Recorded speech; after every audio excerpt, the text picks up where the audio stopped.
नमस्कार बंधुरा आज आमी बानाबो आलू पोस्तो। बांगालिर अत्यंत प्रिय एकटी खाबार हलो आलू पोस्तो। এই आलू पोस्तो प्राय सकलेई बानाते जानेन और एटा प्राय सकलेर घरेई हये थाके। तबे आजके आमी आलू पोस्तोटा एकटु अन्यरकम भावे बानाबो, जार स्वाद हबे अन्यरकम। ताहले चलुन शुरू करी आमार आजकेर रेसिपि। आलू पोस्तो बानाबार जोन्नो आमी एकटा कड़ाईते 4 टेबिल चामच पोस्तो दिए दिएछि। दिए आँचटाके लोते रेखे এই পোস্তটা একটু ড্রাই রোস্ট করে নেব। 1-2 মিনিট ভেজে আমি এই পোস্তটা একটু ড্রাই রোস্ট করে নিয়েছি। এবার একটা প্লেটে ঢেলে নিয়েছি পোস্তটা ঠান্ডা হওয়ার জন্য। পোস্তটা ঠান্ডা হয়ে গেলে আমি এই পোস্তটা একটা মিক্সিং জারে নিয়ে নেব। এইভাবে পোস্ত বেটে রান্না করলে পোস্তর স্বাদ ও গন্ধ দুটোই খুব ভালো হয়। সমস্ত পোস্তটা আমি মিক্সিং জারে ঢেলে দিয়েছি। দিয়ে এবারে একটু মিক্সিতে এই শুকনো অবস্থায় এটা ঘুরিয়ে নেব। শুকনো অবস্থায় পোস্তটা ঘোরানো হয়ে গেছে। এবারে এই পোস্তটার মধ্যে আমি 3টে কাঁচা লঙ্কা দিয়ে দেব। ঝালটা আপনারা পছন্দ অনুসারে দেবেন। আর 2টো শুকনো লঙ্কা দিয়ে দেব। শুকনো লঙ্কাটা দিলেই পোস্তর কালারটা খুব ভালো আসে। আর অল্প একটু নুন দিয়ে দেব আর অল্প একটু জল দিয়ে দেব। দিয়ে পোস্তটার একটা মিহি পেস্ট করে নেব।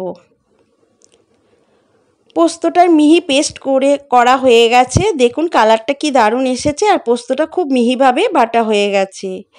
এবারে এটাকে এক সাইডে রেখে দেব। দিয়ে গ্যাসের উপরে কড়াই বসিয়ে দিয়ে তাতে 2 থেকে 3 টেবিল চামচ সরষের তেল দিয়ে দিয়েছি। দিয়ে হাফ চামচ মতো 5 ফোড়ন দিয়ে দেব। পোস্ত সাধারণত কালো জিরে ফোড়ন দিয়ে করা হয়। আমার চ্যানেলেও দেওয়া আছে কালো জিরে ফোড়ন দিয়ে, কিন্তু আমি আজকে 5 ফোড়ন দিয়ে পোস্তটা বানিয়ে দেখাবো। আর 2টো শুকনো লঙ্কা ফোড়ন দিয়ে দিয়েছি। ফোড়নটা ভাজা ভাজা হলে এবারে আলু পোস্তের আলুগুলো দিয়ে দেব। দিয়ে আলুটা হালকা করে একটু ভেজে নেব। আলু পোস্তের আলু খুব বেশি ভাজা হলে ভালো লাগে না, হালকা একটা কালার চলে এলেই ভাজাটা হয়ে যায়। এবারে আমি এখানে স্বাদ মতো নুন দিয়ে দেব। নুন দিয়ে আরেকটু নাড়াচাড়া করে নেব আলুটা।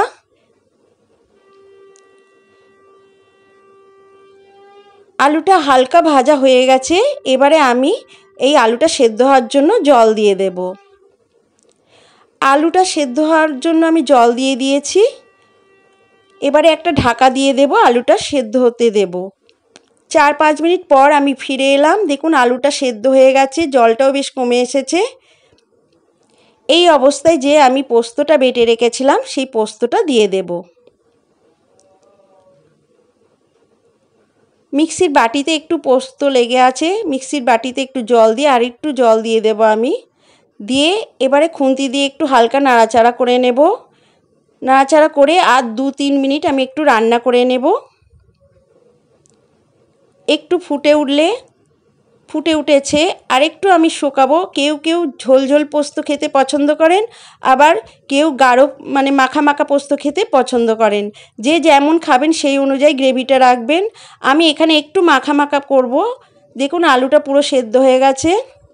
আর একটু রান্না করে নেব আমি। বেশ খানিকটা জলটা শুকিয়ে এসেছে, এর থেকে বেশি জলটা আমি শুকাবো না। এবারে আমি একটু এখানে স্বাদ মতো চিনি দিয়ে দেবো, 1 চামচ মতো। পোস্তে একটু মিষ্টি মিষ্টি হলে ভালো লাগে। চিনিটা দিয়ে আবার একটু মিশিয়ে নেব সমস্ত পোস্তটার সঙ্গে, আলু পোস্তর সঙ্গে। ব্যাস এবার নামাবো। তার আগে আমি এখানে হাফ চামচ মতো ঘি দিয়ে দেব। পোস্তে কাঁচা সরষের তেল দিলে ভালো লাগে, কিন্তু 1 চামচ ঘি দিয়েও আপনারা দেখবেন পোস্ত খেতে কিন্তু আরও বেশি ভালো লাগে আলু পোস্ত। ঘিটা দিয়ে হালকা নাড়াচাড়া করে নিয়ে গ্যাসটাকে অফ করে দেব। একদম রেডি আমার আলু পোস্ত। এবার একটা বাটিতে আমি সার্ভ করে দেব।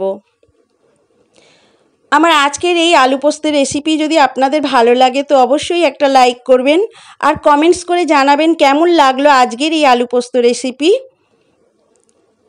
আপনারাও বাড়িতে এইভাবে বানিয়ে খেয়ে দেখবেন। বাড়িতে বানালে আমাকে কমেন্টসে জানাতে ভুলবেন না কেমন লাগলো আপনাদের। আর সবাই ভালো থাকবেন, সুস্থ থাকবেন। ভিডিওটা দেখার জন্য ধন্যবাদ।